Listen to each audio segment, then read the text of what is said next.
തൊടുപുഴ പുളിയന്മല സംസ്ഥാന പാതയിൽ അപകടകരമായ വൃക്ഷങ്ങൾ ഭീഷണി ഉയർത്തുന്നു. സംസ്ഥാന പാതയിൽ കുളമാവ് മുതൽ ഇടുക്കി കളക്ടറേറ്റ് വരെയുള്ള ഭാഗത്താണ് വൻമരങ്ങൾ യാത്രക്കാർക്ക് ഭീഷണിയാവുന്നത്. കാലവർഷം ആരംഭിക്കുന്നതോടെ ബലക്ഷയമുള്ള മരങ്ങൾ ഒടിഞ്ഞു വീഴുന്നതും പതിവാണ്.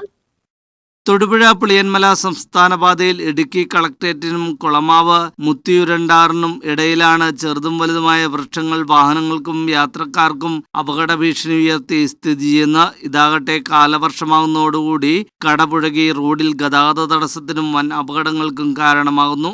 ജില്ലാ ആസ്ഥാനത്ത് നിന്നും തൊടുപുഴ മേഖലയിലേക്കുള്ള ഏക ഗതാഗത മാർഗമായ റോഡിന്റെ വശങ്ങളിലെ വൃക്ഷങ്ങൾ മുറിച്ചു മാറ്റുന്നതിൽ വനം വകുപ്പ് തികഞ്ഞ അനാസ്ഥയാണ് പുലർത്തുന്നതെന്നാണ് പരാതി.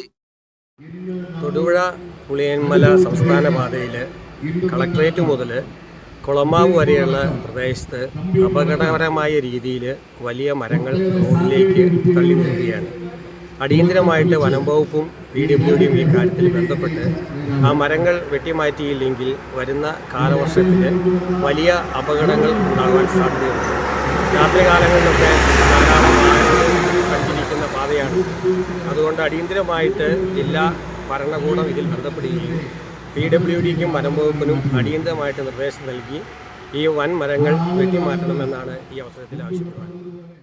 വർഷക്കാലമെടുക്കാൻ കേവലം ഒരാഴ്ച മാത്രം ബാക്കി നിൽക്കെ പൊതുമരാമത്ത് വകുപ്പും റവന്യൂ വനം വകുപ്പുകളും സംയുക്ത പരിശോധന നടത്തിയ ശേഷം ബലക്ഷയം വന്ന വൃക്ഷങ്ങൾ വെട്ടി മാറ്റുന്നതിനൊപ്പം അപകടകരമായ മരശിഖരങ്ങളും വെട്ടി മാറ്റണമെന്ന ആവശ്യമാണ് ഉയരുന്നത്. News bureau Idukki.